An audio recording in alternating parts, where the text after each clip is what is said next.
हर्ष विहान के पास आता है और उसे बताता है कि डायन अपने मायाजाल से बड़ी माँ को अपने पास में बुला रही है।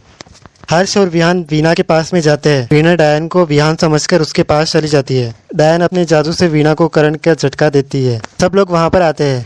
डायन विहान को बोलती है कि आप अंधेरे की दुनिया में आ जाओ। विहान डायन को वार्निंग देता है। तभी वहां पर गौरी आ जाती है। गौरी को देखकर डायन वहां से गायब हो जाती है। वीणा जमीन के ऊपर गिर जाती है। विहान अपनी माँ के पास में जाता है। गौरी वहां पर आती है। गौरी सबको पूछती है कि क्या हुआ है आंटी को। चाची गौरी को डांटती है। चाची बोलती है कि गौरी ने ही लक्ष्मण रेखा तोड़ी है। विहान गौरी के ऊपर चिल्लाता है। हर्ष गौरी को वहां से जाने के लिए कहता है।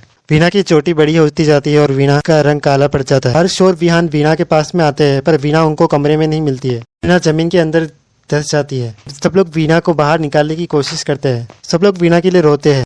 विहान समझ जाता है कि अब एक ही रास्ता बचा है। विहान को अपनी माँ की बात याद आती है। विहान के अंकल शादी के लिए फोन करते हैं। गौरी की माँ गौरी को लेकर विहान के घर पर आती है और तमाशा खड़ा करती है। विहान के ऊपर इल्जाम लगाती है। विहान की बहन गौरी को समझाती है। विहान और गौरी आपस में बहस करते हैं। गौरी की माँ 11 लाख रुपए मांगती है। गौरी अपनी माँ को लेकर वहां से चली जाती। विहान के चाचू और हर्ष विहान के पास में आते हैं। वीणा पूरी तरह से जमीन के अंदर चली गई है। विहान समझ जाता है कि वीणा माँ को बचाने का एक ही रास्ता है। विहान को अब शादी करनी पड़ेगी।